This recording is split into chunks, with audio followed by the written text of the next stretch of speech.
right, we're back. It's Chris Call as usual with Mikey Trudel as usual. I got to say that every time the intro music comes on, it just like, puts me right in the spot.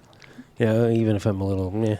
And then here we are. So I love it. And today, I'm very excited about today because today we have Wiles or Timothy. What are you? Any of it. It doesn't matter. I like Timmy. Anyway, the great Timothy Wiles. I just have to start off by saying that Tim Wiles is a guy where people talk about Tim Wiles and it's like the best guy, the best property master, the nicest guy. And he's just one of we all know property masters. You hear about them and they have this reputation of being, hard or a dick or whatever the case may be. Tim, you're not that guy. Not Tim. No hard Everybody dick loves here. Tim. Yeah, that's right. No hard dick. That's right. There's a pleasure and a curse. Yes. Well, I'm really excited to have you here because I've known you for a while, but we've never really, gotten to, sit down and talk with each other. I actually worked on one of your shows for you, which was really brilliant. What'd you work on? It was Murder Mystery 1. Oh. That's right. You were in Europe, right? Yeah. And they were doing reshoots, and so Tim called me to come in and do it was pickups. Yeah, pickups. It was pretty extensive too, and Tim, again, I didn't really know you, but what I did know is that he was abroad and he would call me like every day, like keep making sure that everything was going smooth. I had everything I needed. Oh, nice. I don't know what time it was, probably in the middle of the night or whenever you called me because it was my time. So I was just really impressed. You were so committed to the show and so committed to the work and committed to making sure I had a good experience. I was just scared you were going to fuck it up. I know. That's So he called me to do pickups on Murder Mystery 2. Nice. I mean, it was just one day, but still. Wow. See that we had that in common. Yeah. The greatest thing for me was when you put the stuff back on my trailer. Mm-hmm. I found a button from one of the movies you worked on. Oh, really? Was in there, and I think it was a Leo button. Oh, right, from Once Upon a Time in Hollywood. Yeah, and I was so excited about that. Oh, nice. I still have it. Nice. I was like, score. I'm not kidding. Yeah, no, that was fun. We did that on the Once Upon a Time in Hollywood. I had a button maker, so I put it to good use. So every time like something came up on set that was like a funny thing, an insider joke or whatever, we made a pin for it and then made them for everybody in the crew. So is that where most of the first PMG buttons came from too? Yeah, 100%. I made but all those, now I use Sticker Mule. Yes, I think that's a new thing. Oh my God. And it's like the last show I made like 50 different buttons and stickers. It's called Sticker Mule? Sticker Mule. Yeah, I know they come in really quick, right? Yeah. Oh, right, but also people have those crickets. We have a cricket too. Yeah, Jack uses because like on my show now, they're doing cricket stickers all the time, but I just heard on the Michael Jackson movie, that every department was doing stickers. Oh, that's so great. Yeah, I love it. That's pretty cool. I love stickers, man. Yeah, stickers. Who doesn't love a good sticker? I love them. Look at Mikey's desk. I know. There's so many stickers. I didn't bring any to put on. Oh, you guys can always bring a sticker to put on my desk. People have started doing that. Well, after this, I'll probably never be invited back. So that's true. To give them to you when I see you. It's already been great. On Saturday at the tailgate party. That's right. That's right. Or no, that was 2 weeks ago. It was awesome. Last Saturday, and it was the best tailgate party ever. Yes. Did you see what happened? No. Hey, I guess we could just like preempt something and then do it. Anyway. Yeah. Yeah. What did you do? What did you do? What did you do? All right. So again, looking at your resume, and correct me, of course, because IMDb gets shit wrong all the time. So, but I do know that the number one thing that stands out for me, and anybody who probably knows you, is your relationship with Adam Sandler. So let's start there. Is there an Adam Sandler movie that you haven't done? Sure, there's lots of them. Really? I didn't do Uncut Gems. Okay. I didn't do Rain on Me. I didn't do Happy Gilmore or Billy Madison.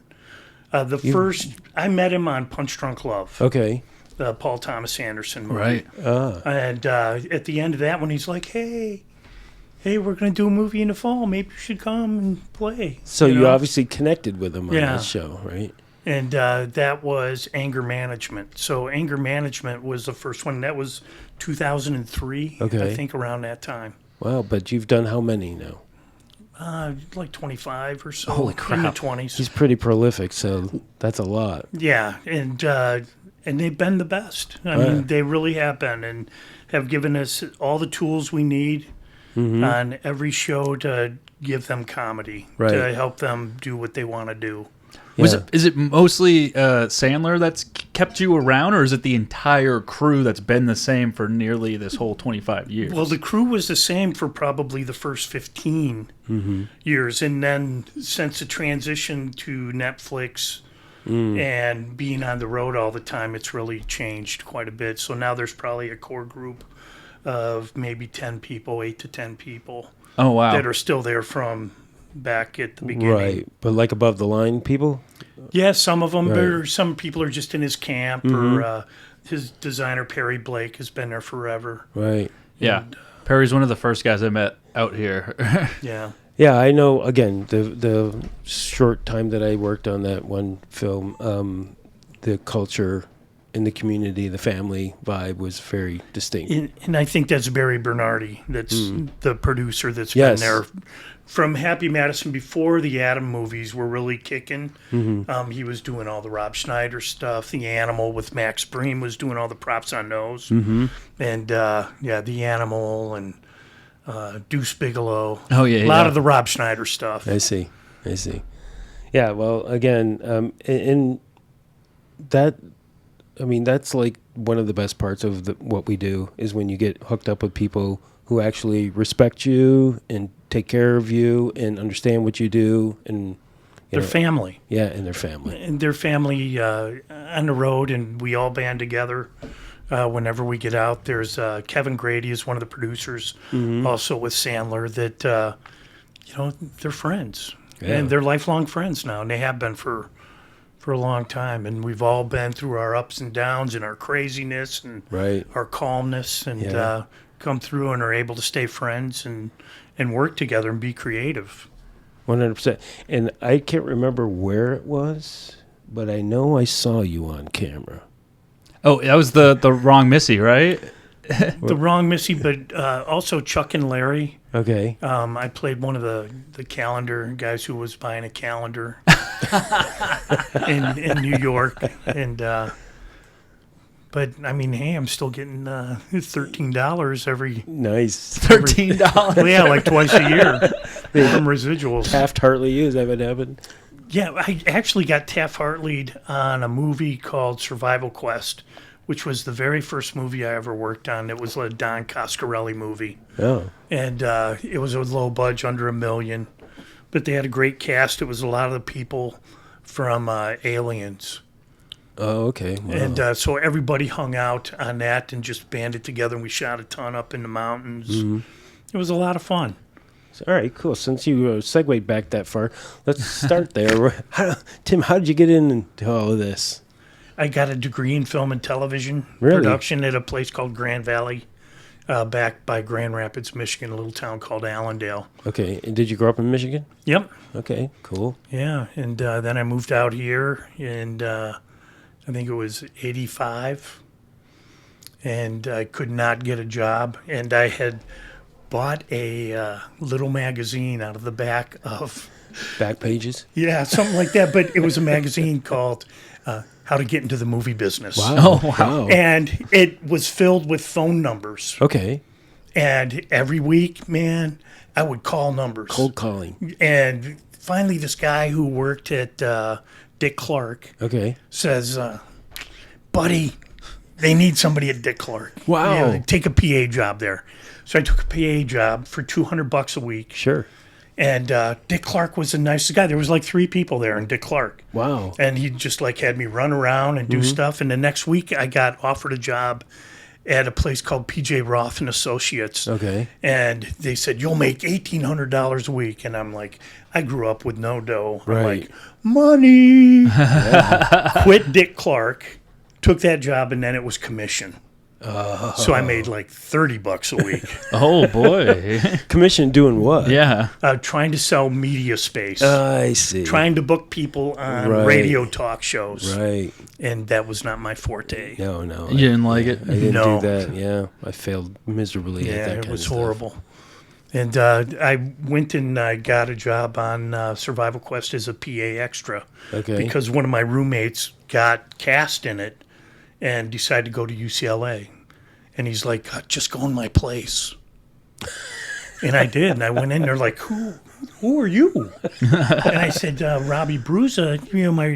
They're like, Yeah. where's he? And I'm like, oh, he went to college. And they're like, okay. All right, fine. And that was it. That was with Don Coscarelli. And the next movie I did with him was Phantasm 2. Okay. And Will Blount Well, okay. Well, was the prop master on it. Wow. And his assistant got hurt. I was the location manager. right. And so I just started helping him at the locations. And the stunt guy, John Stewart, had a movie he was doing in Waco, Texas. And he's like, Tim, you do props? I'm like, yeah, sure. Of course. And he's like, oh, I'm doing a movie in Texas, a stunt movie. You want to do it? And I was like, sure. And I went. I had no idea. No So idea. that was your first prop master That job? was my first prop master job. And it was just from him. From that, Some guy was just like, I'll just hire you right now. Yeah. All right, yeah. But You there can was- do this, sure. there Such was a a- guy in Waco, Texas, named Damon Crump, who had just graduated from college, and he had an semblance of what Right. happened. But I was driving a cube van filled with Corona beer because they were one of our sponsors on the Right. movie, and I had a milk crate with 2 real weapons Okay. in it that the actor's girlfriend's father was an arms dealer from Taiwan, Holy crap. gave us real weapons to use on the movie, and all the actors brought their own real weapons. Holy crap. Not kidding. But what did did they fire? Damon, yeah, well, we all got blanks from Stembridge Okay. and brought them in, and we Boy. just used those. Wild West days. It absolutely was. Was And that scary? We didn't know any better. Exactly. 100%. You know, Yeah. you had safety gear, you had face shields and earplugs. Right. Right. That was it. Yeah. It You was- know? Yeah. But I'm not kidding. Everybody brought their own guns called Action USA. Big stunt movie. Yeah. Well, it's a very Texas thing, though. No, 100%. I've been on shows where I go to show an actor a gun, and they're like Michael Rooker. I went to show him a gun once, and he was like, "Oh, I got a better one than that." And he pulls his gun out. I'm like, "No, Michael, put that away." Right? Congratulations. Yes, thank you. Take the bullets out now. Wow, that's amazing. But did you? So you went to school in Michigan, and then you came straight to LA and Yeah, started. I came out to LA jumped and right in. just started looking. And it took about 3 years. In '89 is when I got in the union. I was a lead man Okay. for Greg Grande. And we got in. We were doing a show at Universal and got in the union. And right after that, I started assisting with Trish Gallagher-Glenn. Trish Gallagher, wow. right? Yeah. Because you did the Doors. The Doors, movie. That yeah. was nice. It right? was fantastic. It was just the best because I was such a huge Doors fan. Yeah, And exactly. to be able to immerse yourself in that was the Dude, best. Yeah, I'm envious of you for that show because I remember because I'm a huge Doors fan too. When that movie first started coming out, they were going to do what was that? Michael Hutchins. They were going to cast him Right. as Morrison. And I'm like, I don't know. And then they came up with what's his face. Val Kilmer, right? Yeah. Of course. And I'm like, I don't see it. And then by the time that movie was done, I couldn't remember what Jim Morrison looked like. Yeah, he nailed it Seriously, so he hard. killed it. Okay, and you work with Barbara Ling. Yes. Yeah, so Yeah, and it was just the most fantastic experience. I'll bet. And how was it like to work with Oliver Stone? Oliver's crazy. Right. You know, how wonderful. Yeah. But he had a vision, Uh-huh. and, he had a great support staff that really gave him all the tools he needed to get the movie done. Right. And that was all shot here in L.A.? L.A., out in the dunes. We went out to the Right. desert. To do that crazy sequence out Yep. there? And then we went to San Francisco for the last week and a half of filming. Wow. And it's pretty great because I just found all this Super 8 footage on my truck that was not developed and found a place in Montana that develops old Right. Super 8 film. and it's all like behind the scenes doors footage. Oh. It's in pretty rough condition. Yeah. Wow, But how I did mean, you acquire you it? can really because we had a prop camera Oh, so that, I see from that the we film. used. Yeah, it was from the Okay. film. Oh, wow, that's cool. Yeah, How much footage was there? I have 6 rolls. Nice. Whoa. So it's like 4 minutes. Yeah, 3.5, that's 4 fun. minutes. Yeah. Each one, and a lot of it gets pretty wonky and Yeah. fades out and comes back in a little out of focus. Yeah. But you can see You're everybody there. there. Yeah, Yeah. and a lot of behind the scenes. You see a lot of crew and Right. stuff like that. So That's that was fun. cool. Yeah, you should edit that thing together. Yeah, I won't. We have people it who sounds can like help. fun. Yeah, Yeah, it won't be. never going to happen. I see you also worked as a set dresser on Fight Club, I did. That was pretty crazy. right? Yeah, that was an insane time. The set dressing crew on that, we could go in and open a set, and then he would shoot that set for quite some time. Right. So you had nothing to do, Oh, right. and then you'd be in that waiting pattern. But we built a lot of wonderful, fun stuff for that show. It was pretty intense. Yeah, I'll bet it was intense because it was a pretty down and gritty film Yeah. to begin with. So you probably worked in a lot of really nasty looking. Yeah. I mean, how are we still alive, right? From all the places we filmed at. Yeah, exactly. You know? Yeah, exactly. I know there was a lot of asbestos in I was there. going to say. 100%. I worked You in know? a steel mill in Pittsburgh, and I think I have asthma from that. Yeah. Yeah, for sure. Because they gave us respirators, but it was July, so it Right. was so freaking hot that if you wore the respirator, you would die. Yeah. Okay, but then if we took the respirator off, and I remember that the sun would be streaming through the holes in the roof, and you could see the little specks of Just the steel in the air, particles. Yeah. the shimmering in the air. It's Yeah. like, oh, good, I'm breathing that. It's so Nice. beautiful. I'm Yeah, dying. I'm dying here. They're killing me slowly. So I'm just gonna keep segueing into stuff. You did Magnolia Yeah. with PTA. So Yeah. how was that? That was really a fantastic experience. Right. So how did you get that gig? Eric Bates was doing it. Okay. He had started prepping it, and something happened where he wasn't available to finish out I see. during prep. And I had done 8mm was like my first Right. big union gig, Mm-hmm. and Bob Elswit was the DP on that. And he called and said, hey, because I went in and interviewed for that job, and I didn't get it. I see. And he's like, hey, do you Still still want this gig? Yeah. And I was like, yes. Of course I do. And went in. I was lucky because Chuck Askernies was there and had done the whole prep Okay. with Eric, and we transitioned into that. And, Nice. but it was Mr. Toad's Wild Ride, Yeah. and we built so many props on that movie. And Paul really cares about the detail, right down to whose socks are in the drawer. Right. And what utensils are in the drawer in the kitchen. Everything has to apply to building that character and all Right. those levels. Right. And that was the most wonderful atmosphere to be in. Right. And the crew was really fantastic. Yeah. It really was. And when I went and saw that movie, a kickback, I had applied to internships for the Television Academy of Television Arts and Sciences when I was in the film program back in Michigan. Okay. And I never got it. I always got rejection letters, and I saved all of them. Nice. And then we had the screening for Magnolia at the Academy of Television Arts and Okay. Sciences.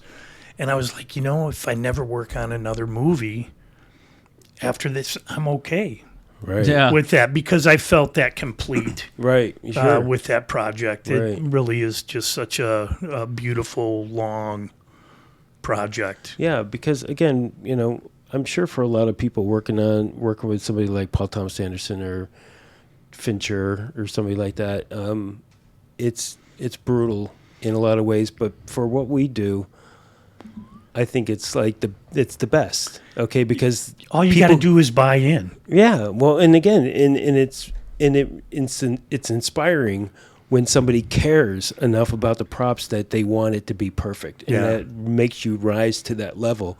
And even though it's hard, when you do it, you're proud of of the work that Absolutely. you've done. So Absolutely. that's when I saw that you did that, I was like, okay, so you got that experience. Yeah, and I was so fortunate because he was so collaborative on that movie and really embraced what everybody brought to the table. Right.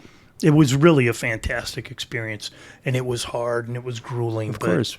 Man, we had such a great time. Yeah. Have you worked with any crews that you don't like, that you did not have a good time? You seem to have had a lot of really good luck with a lot of like the people that you've worked with and surrounded yourself with. You know what? I think it's also you get out of it what you put into it. Yeah. Right. And, you know, there's going to be some shitty experiences Yeah. out there. And there is going to be really tough days and really hard situations to be in that people put you into that you don't necessarily have to be in. Yeah. But if you can, know you're going to make it through the day, and then tomorrow's a new day, and try to get through that, it is what you make it. Yeah. With the attitude going in. Yeah. A lot of people, there's a lot of people have talked about the reason that you probably fit in so well with the Adam Sandler world is because you have a lot of similarities to Chris Farley. Yeah. How do you feel about that? If that's why, how wonderful. Yeah. I was lucky enough to, besides Tris, I also worked with Russell Bobbitt. Yeah. Well, I see you've done a lot of work for Russell. Yep, a lot of stuff with Russell, and then a lot of stuff with Brad Einhorn. Yeah. Right. So those were like my 3 training ground. That's great. That's people. pretty huge. You know what? And every one of them does it different. Right, of course. And it was great to be able to pull, this person does the most incredible research. Right. This person has a great on-set presence and is Right. able to utilize the producing end of things to make things work the best for the show. Right. And it was really great to have all those experiences to pull from to make stuff work for me. Yeah. Yeah. To pull the best of each person. Yeah, you hope. Yeah, You hope yeah. that's what you're doing. Yeah, absolutely. But I worked with Brad on Coneheads. I was and wondering. Farley was in that. Okay. And they're like, whatever you do, don't give him any beer. Don't give him any liquor. And he's got a handler on that one because, Right. Yeah, because he's Chris Farley. had addiction problems. And the first day we're getting ready to film, we're like, hey, do you need anything? He's like, yeah, I need a 6-pack of beer. It's a props. It's a you're props. like, fuck. He said that the props. Yeah. Really? Yeah. Yeah. And I'm like, buddy, we can't do it. And he's like, no, it's for my hair. For his hair. It's for my hair. He was gonna pour beer. And in his hair? he did, man. We got him a 6-pack of beer and brought it to the trailer. And he opened one right there. He says, you can take the rest away. Poured the beer on his head, and that's how he did his hair. What does it do to your hair? You know what? Makes it That all was fucked just up. something Probably he just did, soaked into you his know? head. Yeah. But you know what? I've been the luckiest guy to work with so many comedians. I mean, I loved Saturday Night Live. That was my formative years Yep. in 75, Yep. 70, that whole time. Yep. And to be able to work on the Coneheads with Aykroyd and all the people that were still Yeah, alive and that's kicking. huge. It's probably one of my top favorite comedies of all It time. just- Actually, Come on, that's it's just so rated much fun. so low on IMDb I and know, on 'cause like it's- Rotten Tomatoes, but it's like one of my. That's one of the most quotable movies of all time. And Dan Aykroyd is a gem. Right. Just the nicest, Oh, most that's good. wonderful Yeah. dude. I mean, he went so far over the top with me. I mean, he had us come, my wife and I come to the opening of the House of Blues Nice. in L.A. Right. I mean, we've gotten these windows into these wonderful behind-the-scene places. Oh yeah. Sure. That, I mean, is part of the allure of what we do. Right. We 100%. get the backstage pass. Yeah. We get to see how things are done, and you Yep. get to go to incredible places and shoot in incredible locations. Right. Do wonderful things. And comedies, which is like, I haven't done a lot of comedy, but comedies are some of my favorite sets to be on, and it's one of the few times, most sets I feel like you'll get like frustrated if you're sitting behind camera and the actor Sure. kind of can't get their lines right and it just keeps going take after take. But comedies, usually it's because everyone's laughing so hard, Right. and you can't be mad at that. You know what I mean? The vibe on set just it translates. And that's the thing. And the best part about comedy is that because everybody's laughing and they're having a good time and it's fun. And then they are doing a lot of takes because they're ad-libbing all the time. Oh, they're like, yeah. oh, let's try this, let's do this. And especially in television, they have a thing called the candy bag. Okay, where they have these different alts for every scene, and it's like, all right, let's try all this stuff, and then they figure it out in editing. And they do the same thing in Sandlerland. They have the writers there, and they're all pitching gags. And the great thing is, especially when we were doing all the Sony, we had such a fat time at Sony, Right. that really eventually led into what we have going on at Netflix.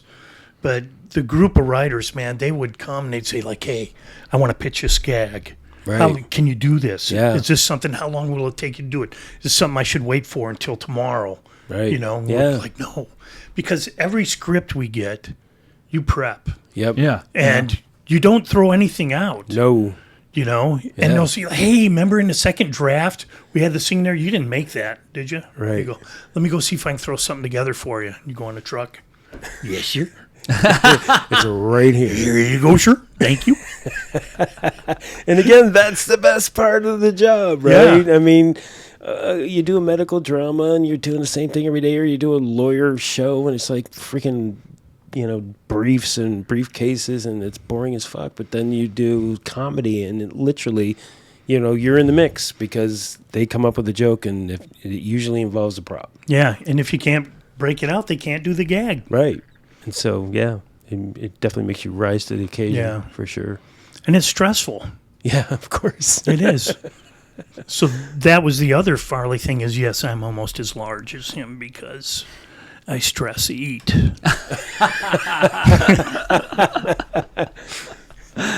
that's funny. At least you're not doing the drugs. Yeah. Oh yeah, Anymore. Anymore. Well, that question was coming up, but so you've been with them for 25 years, the same group of people, right? Yeah. And you've gotten, I see you still have gotten a lot of other shows in between there and stuff like that, right? And I'm always surprised that I can even get with anybody else because I don't really get calls or anything because everybody just thinks I'm always working with them. Right. I mean, you are almost always working with them. He always has a project going, right? Is it, Yeah. Are you doing something now? No, we just did a movie in Brooklyn, Amy Schumer Oh, nice. movie called Kind of Pregnant that Tyler Spindell, who's Adam's nephew, directed. That's a Happy Madison Netflix movie. Amy Schumer produced a movie. Okay. How was Sweet. that Tyler's high school graduation? Yeah, that's funny. And that's cool. And, So you went to New York to shoot? yeah, I was in Brooklyn the whole time. Dan Boxer was my hire Okay. there by Equal. Right. There. Yep. And Dan, it's been great. Dan, the first one we worked together on was Chuck and Larry. Okay. And then he really did a lot of bicoastal from New York to L.A. And then we reconnected on Hustle. Okay. And then, or even before that, he did a couple of the other ones that we went to New York with that were short, quick pops, 3 weeks, 4 weeks. Right. And then Hustle, but we did Spaceman together. He was my New York on Spaceman and then did the second half of Hustle. I see. And then we hooked right back up on this. Nice. So, Yeah, it's good to work with the same people when you can. yeah, it's been a good run. That's sweet. All right, so talk to me about Property Master on SpongeBob SquarePants. You know what? That was with Chris Spellman was a designer Okay. on that, and we really had a great time. But wasn't it all animated? No, come on, man. I didn't Watch a see movie. it. I didn't see it. I'm sorry. I was like, No, they come out of the water. Yeah, they come out of the water, and David Hasselhoff. the Hoff is in it. that- And that's we even flew to fantastic. Florida okay. and shot in Florida on a pirate ship, a real pirate ship with That's real pirates. fantastic. That's pretty. With And- real, where'd they get the real pirates? Oh, you know where they are. And they had we had these little maquettes of SpongeBob and Okay. Patrick and all of them. Right. Put them on sticks and Really? out there, and they Oh, would sweet. shoot reference plates. Were you Was that- profiteering him? Yeah, that's what I was gonna say. Is that your job? Well, you weren't really puppeteering them, but you had them on a stick, and Right. it was a lighting reference. It's like the balls. I see. Yeah, right. yeah, Sure, yeah. sure. It's Yeah, like the balls. That's fun. So did they provide those little SpongeBob guys? Oh, we had them made. You had them made. Yeah, That's they gave us all the fantastic. specs. And but when we shot in Sun City, where SpongeBob and Patrick are dying, it's a very emotional scene. 100%. The sprinklers go off. That's why I can watch it. And all the dioramas come to life. Oh. And that was fun. We got to build like mariachi fish. That's Right. awesome. They come to life, and it's Yeah. like, I wish I still had that mariachi fish bet. diorama. It was awesome. I still have one of the little hats. That's fun. Yeah, I mean, so who built all those puppets for you? I forget. I don't remember. It was a I long don't time remember ago. that. Jesus, it was 2004. But I don't know who had the 3D printers, or and I mean Bill Aceto, who's a prop set dressing crazy man, did a lot of sculpting for us on that, of stuff that he just made at home, and then we would make molds of. But we had stuff because that was right at that forefront of the 3D printing. Right. Was just starting, and we were able to get the CAD Yep. stuff created based on the animations Yeah. for size and Right. width and everything like that. Yeah. Man. That's fun. Go ahead. Well, how did you get on that gig, that show? Chris Spellman, because Chris Spellman had done, no, I'll forget, 50 First Dates, I think. He was right. the designer on. I see. Gosh. That was right before SpongeBob. Yeah, So. and then he designed SpongeBob, Nice. the live action stuff. Okay. That was the connect there. Amazing. So, do you have a favorite Adam Sandler movie that you've done? I have a couple. Yeah. 50 First Dates. Mm-hmm. I Amazing. love that movie. Yeah. And I It's mean, a if good- you're good shooting movie. 90% of the movie in Hawaii, then how can you hate being around? Yeah, but it was the heart. The Right, heart in that right. movie, and the whole cast, everybody, and the director, Pete Siegel, had done. I did 4 movies altogether with him. Just in okay. a wonderful director, always prepared, Mm-hmm. really great, good comedic director, really wonderful. Yeah, it makes a difference. And Punch Drunk Love. I mean, I really love that, and I Yeah. mean, I love Hustle. Okay. Hustle's fantastic. Yeah. It's such a good movie. That movie was so much better than I thought it was going Yeah. to be. And Spaceman. I love Spaceman. I mean, so, they're all kind of different, Right. encapsulate different parts of his character and who he is. You like the ones that are starting to go for more of the feels and everything like that. Sure. Yeah, but I We mean, get even emotionally in the into it. comedies, the ones that I connect with the heart, Right. those are the ones that I'm really drawn to the most. Yeah. And like Drew Barrymore, that she's great. Yeah, just Right. the sweetest. And I mean, same Jen Aniston. Mm-hmm. Yeah. Sweet no, as, I liked her sweet too. as can be. Yeah. I mean, they're just, the greatest thing is the producers, Barry, Adam, they set the table for an enjoyable meal. Right. They really do. And they want everybody to sit down What and a enjoy concept. the meal. Yeah. Right. Makes all the difference You in know? the world. It really It's does. not crazy Yep. battle. Right. No, nobody's beating anybody. And Or No. yelling on set or yeah, anything. No. nobody's trying to get over on you. And And it doesn't mean there's not stress. I Of mean, we course. all still stress like yeah, crazy it's a every stressful day. job for sure. What about Click? That was a departure. You know what? Biggest What a- way, right? It was. I love that movie as Yeah. well. But it was dark. Yeah, it was dark, and now the original ending, he died, Wow. and it didn't test well. Go Yeah. figure.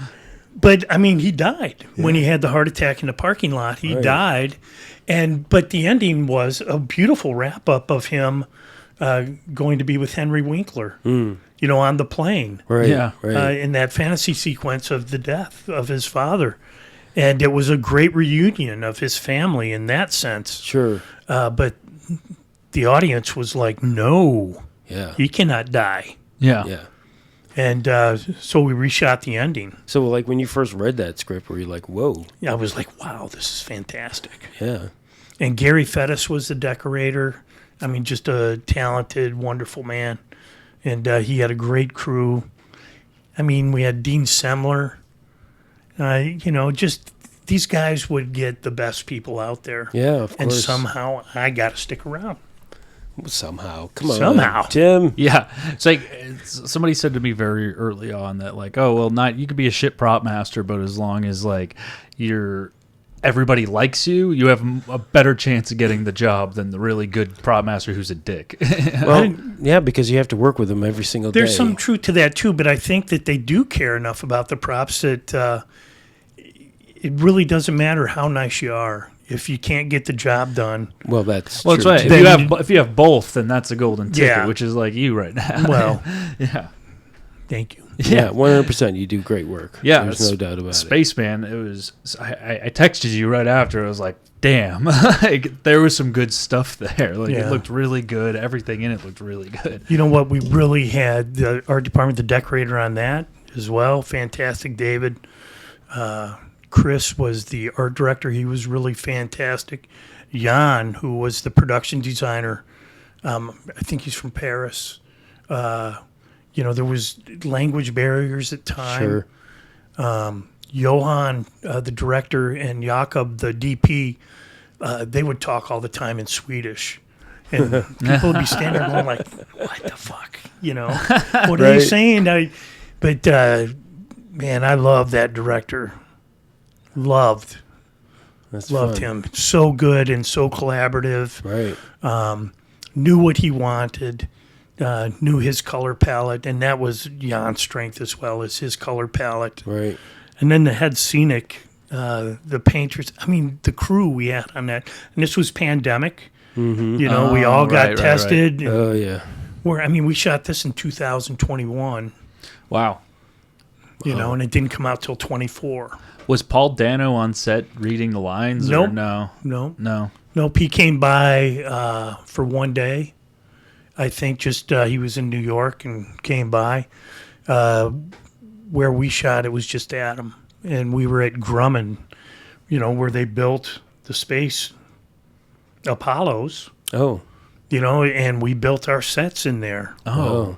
So it was kind of cool to walk around and see all these old images of the Apollo builders, up on the walls there. That's and fun. then, having our set there. Yeah. And the electricians, the guys who built all the stuff that they got from set dressing or the panels that they built, the lighting that they put in them was incredible. I mean, you just look at that set. Yeah. And, there's a gazillion lights in there. Wow. Just incredible. How did it work where you're in a set that's constantly okay, so it's built, but everything's floating. Almost all your props you make are going to be floating around and doing how? You know what? That's just it. How? That was really difficult and really weird. Like when you read that, you're like, But okay, I mean, even anything that's on his body can't show weight. right. Right. And I mean, you have to figure all that out. I mean, I tried to talk to people who had worked on space movies and pick their brain. They're like, yeah, vacuum seal. Right. Buy a vacuum sealer, start vacuum sealing all your stuff. We made all the food product, made all that, reached out to NASA. Got an email back from them. They're like, oh, an Adam Sandler movie. Is it an enema bag or a coffee pouch? What are you doing? Yeah. And but they were really great, and they did send us real space coffee pouches. Oh, cool. That we were able to utilize. And I mean, it was like in the real space straws because there's not a lot of space stuff out there to get. No. I mean, Global has some stuff, Right. but it's really hard to find that stuff. Yeah. Global's still around? Yeah. Oh, yeah. Thank God. Yeah, they're still there. And, but, we floated a lot of stuff on monofilament. Oh, you did. I'll Yeah, bet. a lot of stuff on armatures that were painted green. Was there like certain cracks in the set that you could like do this? Because the thing was just a big tube, right? It was, but it was sections that you could pull apart, and then they would put a crane in there, Right. and he would lay on a belly plate on the crane. I mean, I know this movie kicked his ass Yeah. Bet. because he was on a line Yeah. He was cabled or on He a was gimbal. on a harness 90% of the movie. Yeah. Yeah. That's crazy. And that's so hard on your body. Absolutely. He's You not, know? he's not a young man. No, he's fucking old. So every day, was it like, oh, how is this prop going to be rigged to float to him today, pretty much? But you know what? We had a really great special effects Right, team. right. Oh, bet. And those guys had 1 million magnets, 1 million armatures, 1 million rods. And they were there. They helped immensely through all Right. that stuff. They were Did really you guys terrific. choreograph all that ahead of time, I would Yeah. imagine, yeah? You would try. Yeah. And then, stuff would fall. And, and plus you had the spiders. So we had spider heads made that looked like Hanush. And they had Velcro on them. And you would either have them on a pole or a stick and stick them somewhere up on the set, wherever he's doing. So he always had an eye line to the spider. So it was a fake spider that actually looked like. Oh, that yeah, one? the head. I mean, the It's- VFX guys gave us the CAD drawings and SAT printed them out for us. Just the head? Just the head. Okay. And the Scenics painted the eyes for us. Nice. And, painted them, and the hair department gave us hair. We put hair on it. I mean, it really fantastic. And there was even, they were having trouble printing out some stuff there in Long Island. And a set dresser from another movie had a CAD and a printer and printed up a head for them. And Nice. it was pretty cool. Yeah. I don't know, that, like, when the movie starts out, you kind of don't know where they're going to take that, or whether Right. this is like it's a thing of his imagination. Right, and or- what does yeah. it mean? What does it mean, and what do you take it to be? And is it your own battle of loneliness?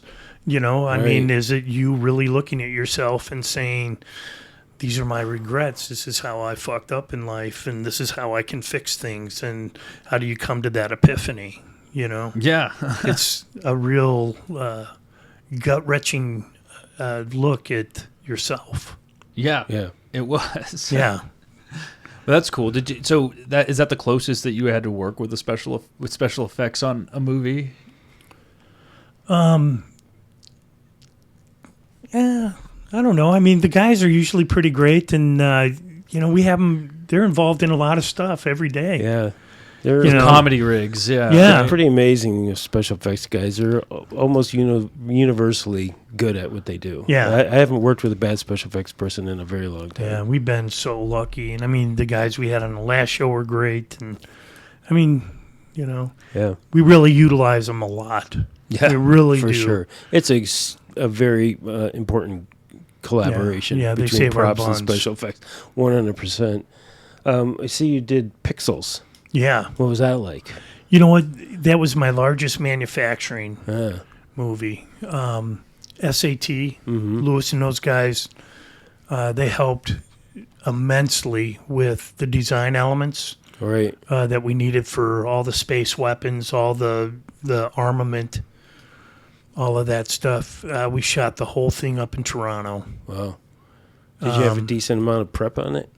I did. That's good. I did. I had a really good amount of prep, and we worked really hard Yeah. up there. It was we had a great designer. Mm-hmm. How was Chris Columbus? Chris Columbus is great fun. Yeah. I'll Just bet. always, what a wonderful man. Just so much fun and always joyful, and That helps. yeah, it really did. He was Come on. great. Who is? I'm not gonna say. I was gonna say who's the worst director you've ever worked for, but I don't know. That's really hard because it's subjective, sure. and depending on the part you're on, Right. It could be really horrible for them. Right. Right. And they could also be one of the nicest directors you've worked with. Sure. Well, I find that the hardest directors are the ones who are the least prepared. Yeah. And then they're like chasing their tail, and then they're frustrated. And for us, it's the one who is has the least ability to adapt to change. Right. Because you can have the best laid plans every day, and Right. they might change. Yeah. Or they're probably going to change. Right. Yeah. So be prepared. Right. Or ones that don't have vision. Yeah. That's always frustrating. But I really can't say. I can look at all the directors we've had, and there's not one. And I'm being dead serious Sure. because these guys really try to fit it right. Right. And they have repeat offenders. Yeah. all the time that come in. And every time you get to work with them again, it gets better because you know their nuances. Yes. And you're like, okay, these are the buttons that don't push right It's the familiarity. Yeah. with this person. Right. And so don't push those buttons. Right. Work your magic a different way. Yeah. That's right. Well, that's adapting, right? Yeah. Yeah. Adapt to the situation. But we've also always been protected by the creative forces Sure. Yeah. on it. Yes. I did love TV, like director, producers, or whatever. Like season 1, I remember of a show that I did. I hated the director. I mean, they challenged me, but I couldn't stand it. But then season 2, they came back, and I kind of knew everything. But then I appreciated that director so much more, Right. because I feel like they pulled something out of me I didn't know existed, and I got it. Like See, and that's I got maturity. it. That's growing, Yeah. not just as a person, but as a professional. Yeah. Right. To say, okay, I've got to be a different person at different times Yeah. with different people. Exactly. Yeah, I understood so much better. Like after Yes. that second episode Yes. doing the thing. Because we're all actors. Yeah. Right. Every one of us, and we all know what role we're playing. Right. Yeah. Right. And we're good at it. Yeah, and again, because it's such a collaborative effort, and everybody has to be working at their best to make it run smoothly. I've always taken the attitude of, if there's somebody that rubs me the wrong way or I don't get along with them, I'm going to make it my mission to find a way to connect to that person. Right. And to improve that relationship. I also have to say that the older I get, the more I don't want to do that. The more I just want to say, go fuck Right. yourself. Right. But the bottom line is to kill them with kindness. Yeah. And there's always something in somebody that you could find. But That- I've had relationships with people that have drove me insane. Yeah. And I was the one going home at night, laying down and thinking about them. Right. They certainly weren't going home and thinking about me. Yeah. Right. And that was like the huge light bulb going off. Like, Yeah. hey, let it go. Yeah. Let it go. Because it doesn't matter. Right. And it's great because then you really can let it go. Yeah, absolutely. Because you're only hurting yourself at that Yeah. point, right? So let's talk about your Russell Bobbitt connection. I mean, you've done a ton of Marvel stuff in here. Yeah, but, Russell, all the way back to Dracula. Okay. Russell was the second unit prop master on Dracula. Okay. I did prep and all of first unit with Trish. And then Ray, I can't remember Ray's last, Ray Mercer, Okay. came in, finished up first unit. And then I went from first unit to second unit with Russell. And then worked another 2 months. I was on that show like 9 months. And I didn't get credit I see. on the movie. And I was so hurt. Yeah.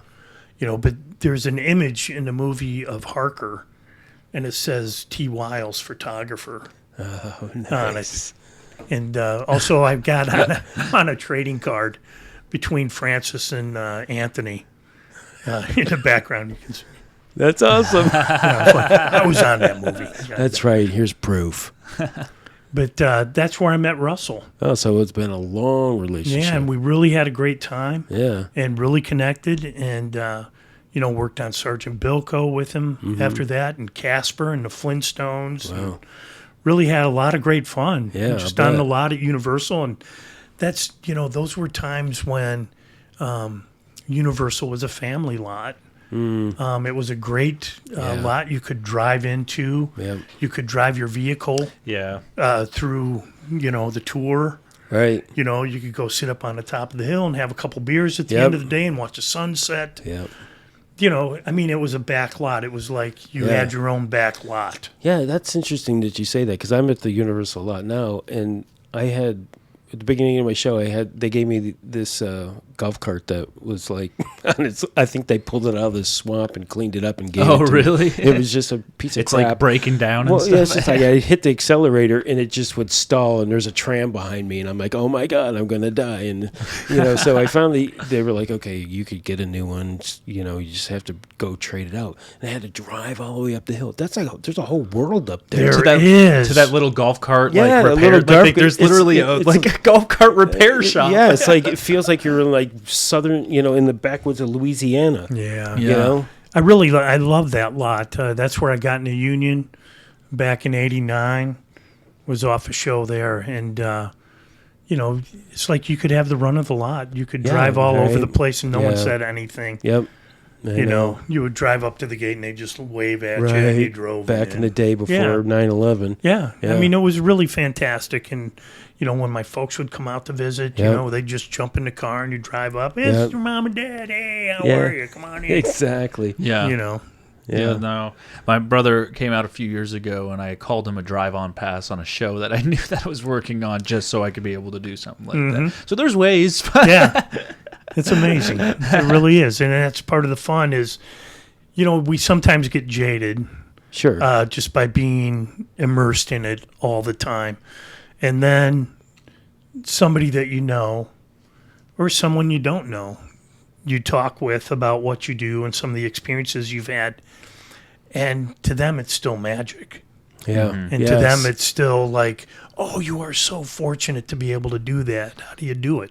Well, that wakes up the magic in you a little bit from it again. It does completely. Right? Yeah. Like if somebody gets that excited about something that I've kind of like, though it's worn off again, it reawakens that. It's like, yeah, that was pretty cool. It is. It's really wonderful. Yeah, and it's funny now because you say that, and again, I'm on the lot, and the trams they go by, and you feel like you're in a zoo. Yeah. because people are always they think, oh, is that a famous person or whatever, and the kids are all waving at you, and you wave at them, and you think, and it reminds you of the magic of film, because it's easy to forget that. It is. In the day-to-day grind of it, and then you think, okay, those are the people right there. This is who we're doing it for. Yeah. Okay, because if they stop coming, then we're not going to be making films anymore. Totally. I mean, 50 First Dates was on repeat in my like. I saw that movie. I've probably seen that movie close to 50 times. Like I've seen it so many times. Here's a great little thing from that one when she looks at the scrapbook for the first time out on the dock when they give her the scrapbook to look at. She hadn't Right. looked at any of that. And I mean, all her reactions were real. Right. Oh, That was the first time she'd ever seen the pictures of her accident with her head messed up and Right. all that stuff. And I mean, she was so pure and wonderful Yeah, I'll bet. on that. Just really yeah, terrific. yeah. That's amazing, and that's like such a detailed prop. Yeah. You know what I Yes. mean? To put that much into it. Like, what was it like making that scrapbook? Yeah, exactly. It's like this is the thing that brings her memory back. Like Yeah. this is, And Jim Bissell was the designer on that. He Okay. came in with Alan Howe, and he really had a great artistic look on the whole movie with all the paintings and everything that came to life with that. And Right. he really had a great influence on Oh, all of that. It amazing. was really terrific. yeah, that's amazing. Yeah, those are always the most difficult and the most rewarding props is when you have to build either scrapbooks or like a box full of photographs and memorabilia and stuff like that. Yeah. I mean, those can be really tedious, but boy, they're The payoff's great. yeah. Yeah. I mean, I mean, I don't discount the Waffle House either. The Waffle House is now. Here's a funny one. Brad Good got his days on 51st Dates, being our food guy. Oh no shit! I had him in a room at on Universal where we were filming. No, at Sony. It was out at Sony, and he was making all our food. He was like our food stylist for the cafe. yeah, Wow. spam and waffles. Yeah. And HPR actually made all of our waffles on that. You know, That's so great. they made all our silicone waffles. And Lenny. yeah, Yeah. Nice. yeah. That's fun. Yeah, but So- that was totally a magic show for me. For like, yeah, me and my brothers all like almost knew every line of that movie. So it was sweet. That's fun. So you'd commute from Santa Clarita to Sony. That's fun. You should get a medal for that. That was for like 12 years. Damn. I did that. I was getting up at 4:30, 5 o'clock every morning, even if call was 10 or 11, Yeah. Yeah. and just driving in and then getting home at like 11 Yeah. every night. And I did that for a long time. And the big payback for me was my daughter worked as a PA on Sandy Wexler. And Okay. our production office was out by the airport, by LAX. And she had to drive from Castaic Right. Wow. out there. And she's like, how long did you do this? How many years did you make this drive every day? Yeah. And I was like, yeah, right. And that was before podcasts. Yeah. It's so with all these movies. Then is Adam Sandler the one who's hiring you on the majority of these? Yeah, it's Adam and Barry, the producer. I mean, they've been together a long time, and and I think that there's other producers on there, Kevin Grady, and when Covert was there, it's like you have relationships with all these people, and you talk with them, and sure. You're just on the call list at this point. It's like if they do movies. Yeah, but you know what? I have never, ever taken it for granted. Of course. And I always act like every project is the last project I'm going to do with them because that puts the onus on me. Sure. To not call it in. Right. And To me, I don't think you would ever call it in. To not get too comfortable. Yeah. You know what I mean? Yeah. And I've also seen people who have gotten comfortable or thought that, you know what, these guys respect me. Yep. And they hire me to be the prop guy. And I know who I am. Right. Yeah. And I'm the prop guy. Right. And that's what I do. Exactly. But there's that side of it, and there are people who do that. They get complacent and they take advantage. But then there's guys like yourself, I'm sure, and myself, where if I have that relationship with somebody, I want to do better work for them. Yeah. Because you want to blow them away. Yeah, 100%. And they'll be like, dude, this is dope. Right. Right? Yes. Yeah. This is why I'm calling you. Yeah. Yeah, 100%. That's what makes the magic happen. Yeah, exactly. That's amazing. So you didn't do a lot of television, right? Nope. Yeah. That's how I first worked with you on television. Yeah, the OA season the 2. OA, that's right. Oh, I did that. You did the OA. Yeah, season 2. That was a weird Britt Marling. show. It was, but you know what? How creative and wonderful. 100%. Yeah, when they loved canceled it, people were picketing outside of Netflix for a while to bring it back. Did they shoot that in San Francisco? They shot some of it in San Francisco at the end. I left to go see. to a movie, and Chris Ubeck. Oh, okay. I don't know that person. She's a prop master that works a lot out of San Francisco. Okay. Oh, right. She's okay. fantastic, and she picked up, and Mark Kelly I see. was my assistant on that year, and he went up there with that. He's a prop master now too. Yeah. He's fantastic. Wow. Yeah. Yeah. But I see you did. You assisted on The Office.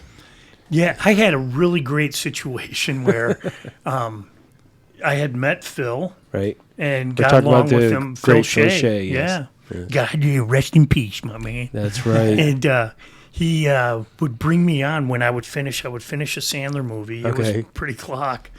Like in September, October, and then like 2 weeks later, it'd be like, hey, can you start? And I'd be like, yeah. And he would lay somebody off, and bring me in. And then I would work for like 3 or 4 episodes, 5 episodes, and then go start prep another Sandler movie. Right. And we got into this pattern. And then when I did get smart, Okay. I was able to go in and meet with Steve beforehand and really run a lot of stuff by him. And he actually came and worked with us for a little bit on Get Smart. Phil did. And then also there was a movie called, I think, License to Wed. It was a John Krasinski, Mandy Moore, Right. Ken Kwapis movie. And Ken Kwapis had done a lot of Office stuff. And so I was able to go in and meet those guys during that time as well. But yeah, I mean, I would go in to be a shopper Right. with them and go in, and we'd go and get coffee and look at all the craziness and have fun. And Yeah. You it was the beginning. The Office was an amazing show. But where did you meet Phil Shea? I mean, again, for us in the prop world, the loss of Phil Shea was pretty devastating. absolutely. Okay, and I know he was a good friend of yours, Yeah. so I just want to give you an opportunity to, to talk about Phil a little bit because, I'm doing a show now that was Phil's last show. Right. Okay, and I've been working with the people who've been working with Phil for years. Yeah, and that's starting in The Office, and I'm blown away by the impact that he had on people. Yes. Okay, and I went to his memorial, and I was blown away by the amount of people that were in that room. Yeah. From everybody, from actors and directors and producers and in the crew. I mean, it was just, he was quite an individual. I don't think you will ever find another person, prop person or crew person, that lives and breathes whatever project he's on Right. 24/7, because that was his family, and not just the crew, Right. but the concept and the project itself was his significant other. Yes. Right. And that's what gave him meaning and reason. Mm-hmm. And he put everything that he had into that relationship, Right. at the cost of annoying people, Sure. at the cost of offending people, Right. but also at the cost of elating Right. so many people that he worked with, because they knew they were taken care of and covered. The actors knew they always had whatever they needed. Right. They never worried about any of it. Had they and more than what they needed. Yeah. Yeah. I mean, it's incredible. I mean, again, I don't recommend that anybody works how Phil Shea worked, because he did a lot of things for free, and Oh, absolutely. But I also respect that was his method. Right. Okay, and that was his passion that drove all that. And that's what fulfilled him. Right. That really is. I mean, there was times that he would come out to our house and have Thanksgiving or hang out for a little bit. And, Phil was vegan. But I also heard stories of people going with him to Whole Foods where you would eat a whole fucking chicken. Just devour it. It's like, which Phil Shea was there? Yeah, right. I don't know. Exactly. But just, a madman. And one of the wonderful pieces I have is one of the guys that worked at Studio Graphics Right. gave me a mug at the end of, I don't know, I want to say season 12. I think it was season 12, which was the last season. I think I worked in that season, I worked the last 9 episodes Of The Office. Of The Office. Right. Wow. And, he gave me a coffee mug that he made that has this design of these really crazy looking pants, and it says, "I survived crazy pants 2012" or something, and it's in my garage up on a shelf, Nice. Nice. And, yeah, he was crazy, but it was always from caring about the project. He didn't have the best people skills Right. to be able to really express himself in a healthy, positive manner. Right. And it's a shame because the intent Yes. was there and it was in the Exactly. right spot. But, And again, I think that's what transcended everything. And it really did. And I think that especially from the producing end of things, Right. the people that he worked for could see that it was worth any of the aggravation Right. they had to go through. Yeah, absolutely. Because the product was so incredible. Right. And again, I have to say that, I've been doing this for a very long time, and I feel like I'm very good at what I do, but I do feel like I am working in the shadow of Phil Yes. Shea every day. You know what? I feel the same and way. Yeah. And it's like, and I don't feel like I'm rising to the level of Phil Shea, it's a little unnerving for me. He was the product placement king. He could get anything product placed, and if he would say, "Hey, can you try and get this?" and you'd be like, "Yeah, no, they turned us down," and he'd be like, "I'll show you how it's done." And he would be on the phone, and 10 minutes later, he's like, "Booyah, I got that." Yeah, see You know? that? That's that encapsulates my whole philosophy of you have to care about the props more than anybody. And Right. And Phil Shea cared more about the props than anybody ever. Yeah. Okay. He it's absolutely just did. amazing. And then I hear stories about Phil in his personal life of the things that he did for people. The most generous Unbelievable. guy. Yeah, like that. The story probably about the young girl that he read about on a news story or something like Yeah. that, right? Yeah, and reached out to the family and supplied them with items to help make their life easier. Yeah, Whether it's vacations or sports equipment or rehabilitation equipment or right, whatever. I mean, he was generous to a fault right. with his heart. And Just seemed to be like a guy who really felt like he just always wasn't giving enough to the world. yeah. And I feel bad that I didn't get to know him better. Yeah, I miss him Yeah, all the I'm time. sure. And I mean, as soon as I went on the show in Brooklyn, that's why I couldn't make it back. And but I have his picture up with. I always put up a collage wherever my office is of life, because to me that's what allows me to do what I do. Yeah. So when the work or the job gets to be too crazy and too stupid, I can look to my left or my right or to the back wall of where I'm working. Right. And I have a wall covered with pictures of my family, of my friends, of places that I've been, of all the experiences this has helped me achieve, whether it's at national parks or foreign countries or wherever. Right. Yeah. And I look at those and I go like, that's what's real. Yep. This is bullshit at times. Sure. And this is why you do the bullshit sometimes. Yeah. That's right. You know? Absolutely. And it really helps to keep me balanced and leveled out. Yeah. But it's also age, too. You know, it's like you get older and you're like, don't sweat the small stuff, and it's all small stuff. Yeah, that's for sure. You know? But don't ever stop caring. Well, yeah, and then there's a fine line there, you know, but a lot of it is, I mean, in my earlier career, I mean, I would have a migraine every day because just stress of worrying about stuff.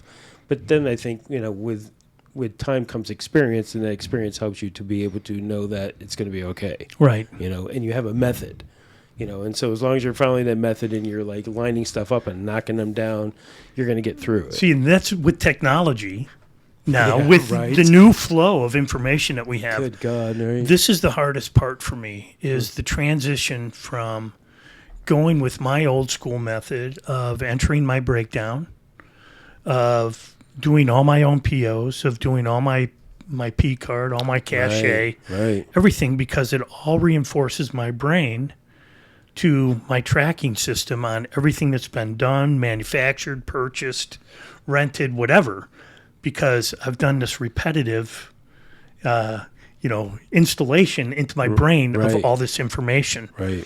And they're like, oh, you should hire a coordinator, or you should have somebody do all this paperwork for you. You're coming in on Saturdays and spending 8 to 10 hours. And I'm like, yeah, you're paying me for 10 hours on a Saturday instead of paying an extra person. Right. And they're like, yeah, but are you taking a job away from somebody? Yeah. And it's like, I don't think I am. No, because that's your job. Before, we have always done this. Sure. And it is changing, and the landscape's changing. So it's hard to figure out that, I mean, I don't even know my kids' phone numbers because it's just a button on my phone. You and me both. Yeah. You know, I know my home phone number from when I was 5 years old. I know, right? Back in wild? Michigan. I know my grandmother's phone number from when I was growing up. You know? Yeah. Funny. I know the Rathbans. Dave Rathbun, I know his number. My dad's cell phone number is our home phone number growing up. He was able to transfer it. Oh, that's He funny. didn't want it, yeah. But, you know, everything in my brain, if it knows it's on my laptop, it doesn't retain it. Yeah, it's true. It's like directions, right? Waze has killed my sense of direction. Right? 100%. I mean, remember how dangerous we were when With we used that to Thomas drive? guy? Yes, with the Thomas guy and a pocket full of quarters. Yeah, I know somebody who died that way Yeah, with a Thomas guide in her lap across the double yellow. jeez. in a coffee Yeah. and a doobie. And They were okay. I don't know what was happening. I could promise you one thing, though. When your wife is your coordinator, you don't forget shit. There you go. All right, so Timmy, I want to also, you know, you had mentioned your daughter was working as a PA. Is that what you said? Yeah. Yeah, and you have other children? Yeah, I have a son, Connor. Anybody, are they both in the industry? They both went to school for film and television. He went to Columbia College in Chicago, and she went to DePaul University in Chicago. She's back here. She works for Bonafide. Okay. And Connor is an independent DIY director of music videos and stuff like that in Chicago. That's cool. And he's dying. He's dying because they're making all this great product. Right. And, you know, they're not getting the views. Yeah. All the budgets go to the artist. Oh, I see. You know, Sure. But they're DIY and they're down and dirty and they do a ton of great editing and have fun. And they're older now. They're still in their 20s, Right. but they're getting towards 30. And all of a sudden there's this change where, they're off your insurance and all of a sudden they want 401ks and health insurance. And it's like, I think back to when I was their age and it's like, what's insurance? Exactly. What? If I get hurt, what? I don't know. Yeah. I know we were lucky that, once you're in the union, that all of a sudden got covered.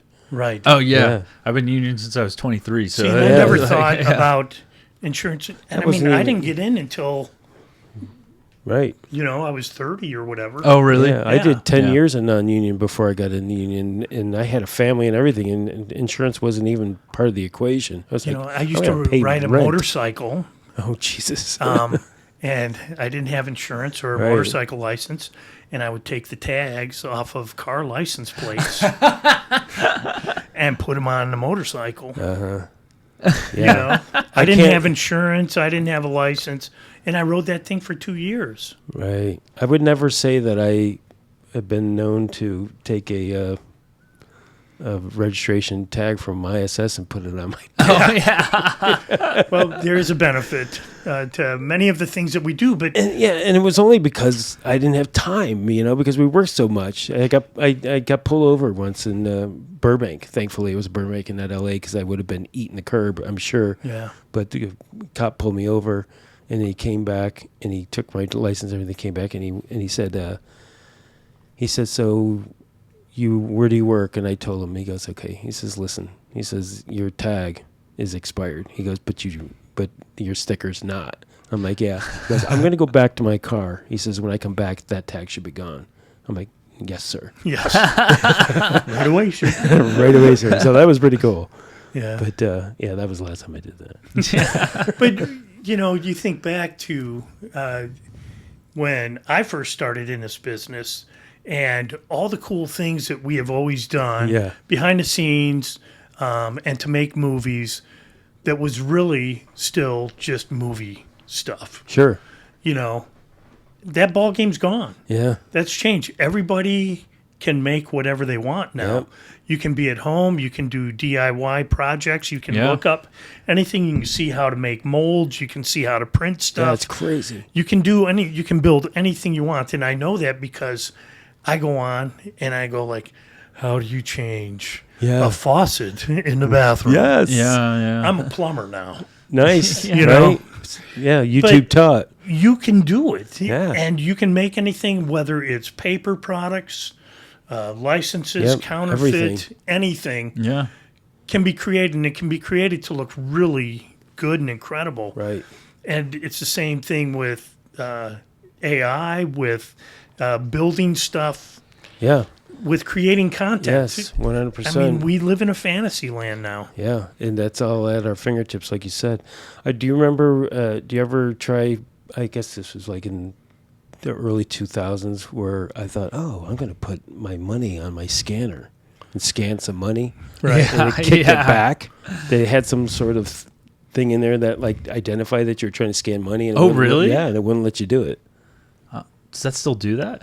I don't know. I don't think I've tried that.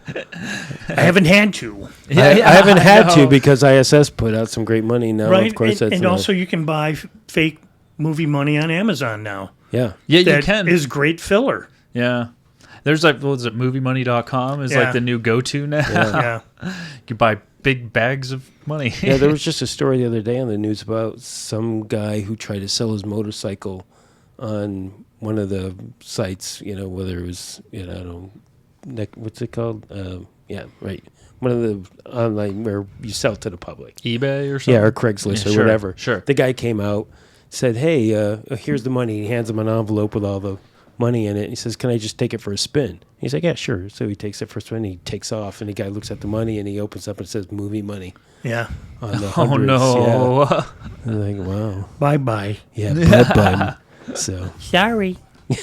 thank you, film industry. Yeah. So your kids are, so they're following their own path, so that's good. A little bit, but I think that the reality of the hours that we work, Yes.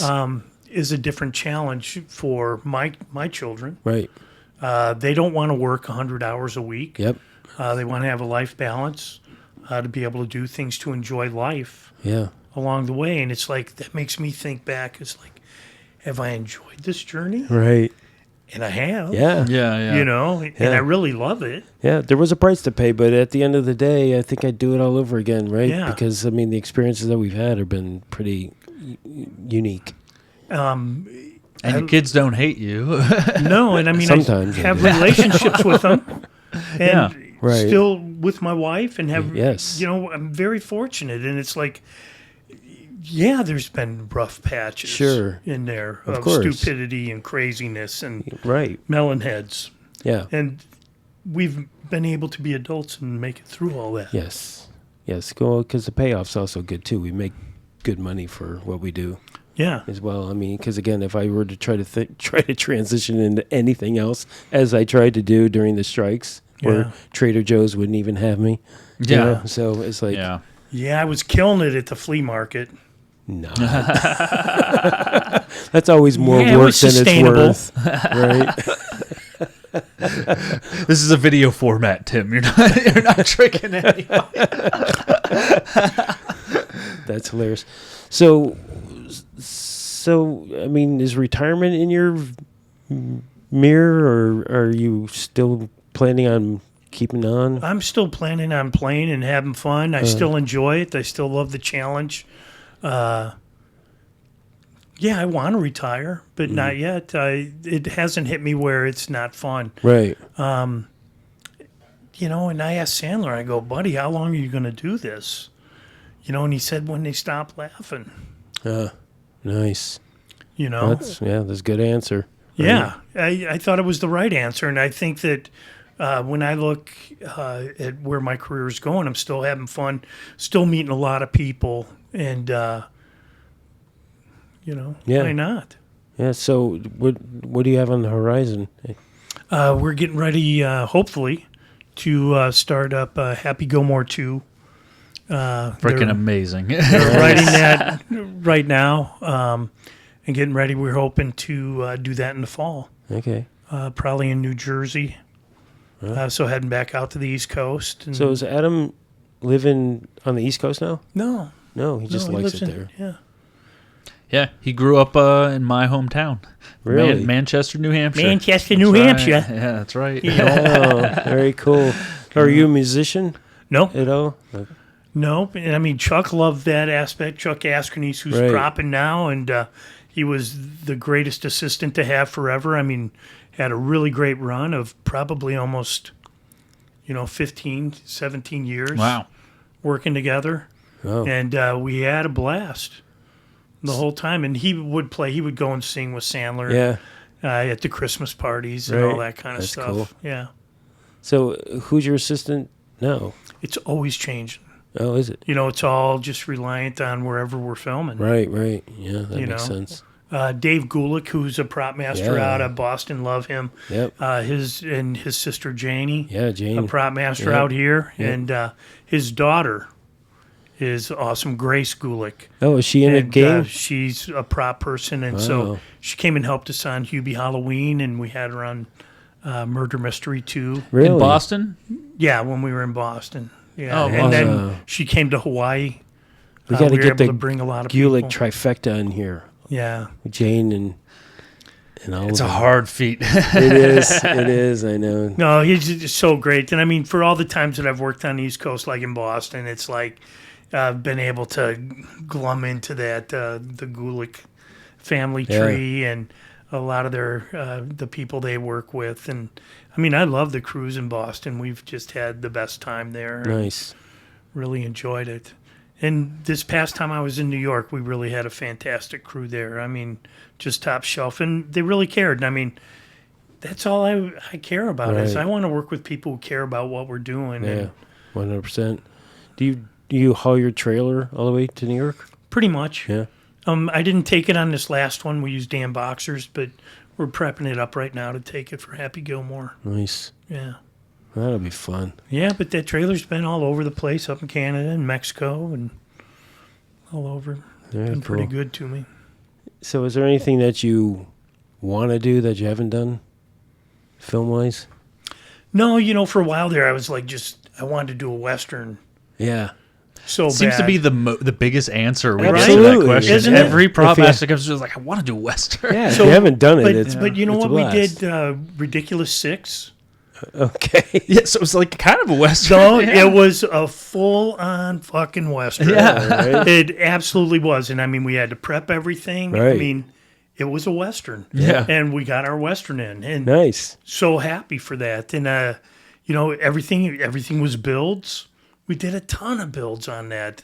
And all the stuff he wore, all the knives. Right. Everything. I mean, it was a super prop-heavy show. Yeah. And That's so, fun. I was happy for that. I mean, there really isn't. I mean, I really enjoy working in comedies. Yeah.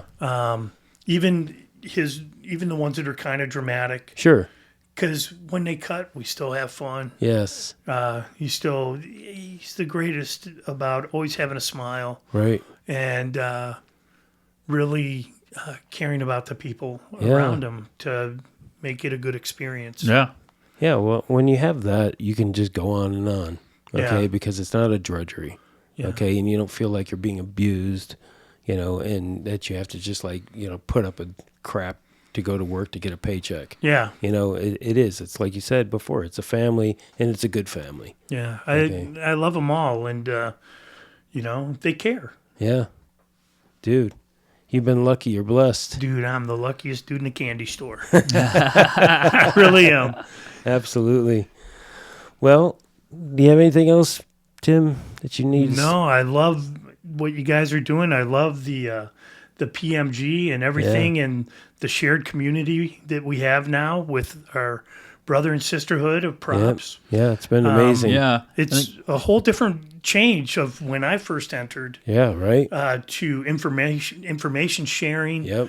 and a community. It's really a community. I'm now. hoping, because you were talking before we started recording about like when you go to certain places, sometimes it just really is difficult to find talent because of multiple reasons. Like it could be they just don't want a California person coming out. Sure. It could just be they lack the experience. I'm hoping the biggest thing about this is what's going to change about that is us getting so close in the PMG with people that do have the experience in all of these different regions that literally it's only going to take one call to that person who we trust to be able Right. to find those people that do have the skills that we need to actually, and that will give the respect you want to do Yeah. these types of shows. So And that's what I'm hoping. You know what? All I care about wherever we go to film is for people to enjoy and to give it 100%. Yeah. Yeah. That's, we all want to make a living and we want to make a good living, but, let's have fun. Yeah, 100%. Right? What's the point if you're not having fun? Yeah. Yeah. It gets old if you're not having fun. No. That's for sure. Yeah, definitely. Before we go, I do want to ask.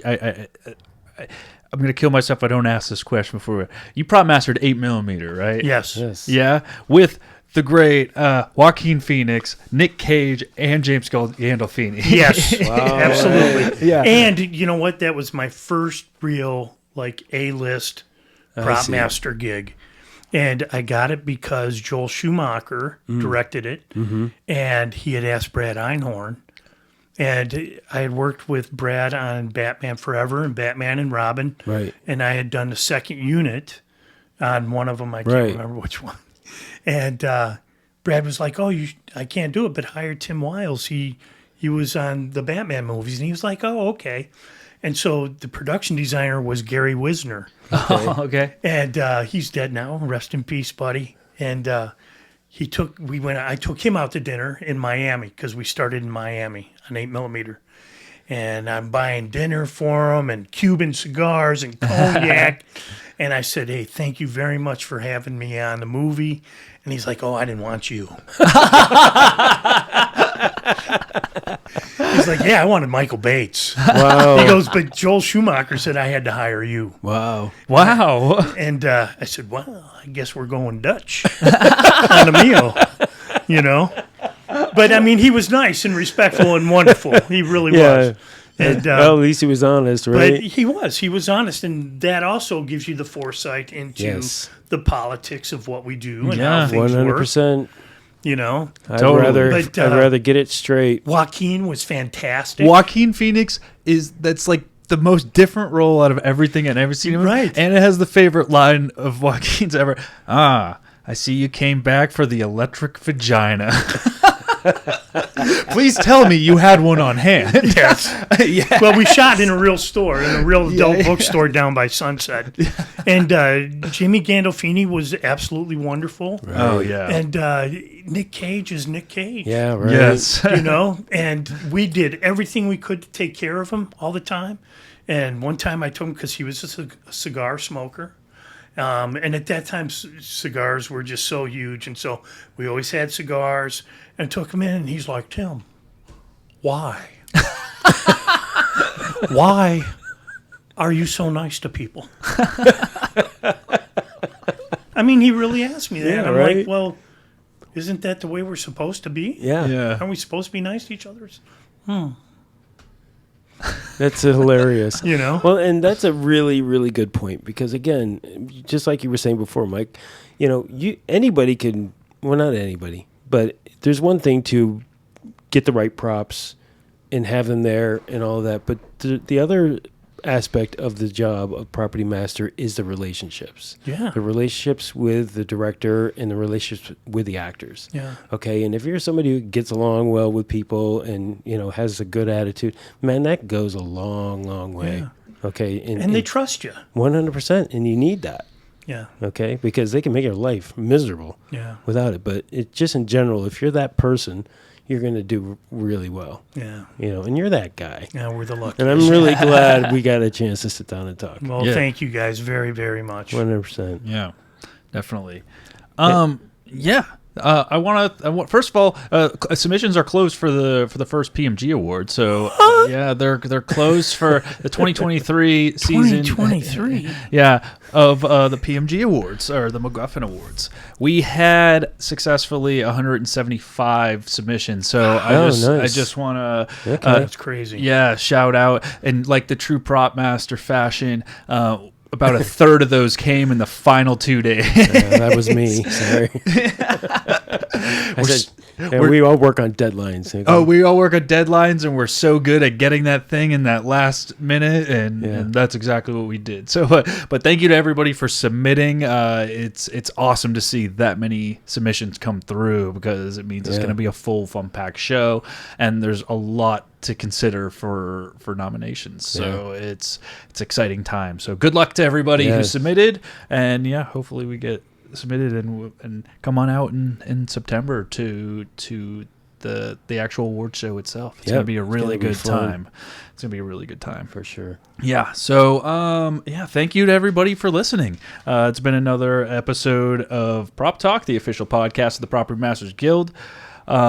Brought to you by Real Working and Retired Prop Master. If this is your first time listening, please make sure to like, subscribe, comment wherever you're hearing this and doing all the things. We appreciate you. I've had this week. I was today at ISS and I had 3 people be like, "Oh, love the podcast," and stuff like that. So love to hear that. Yeah, it's always great to hear it. Shoot us a message if you want to hear certain episodes. Like we said on the last episode, we have a whole bunch on the docket of topical and different people to have on, so we'll be getting to those as soon as we can. If you want to know more information on the Property Masters Guild, please go over to propertymastersguild.org.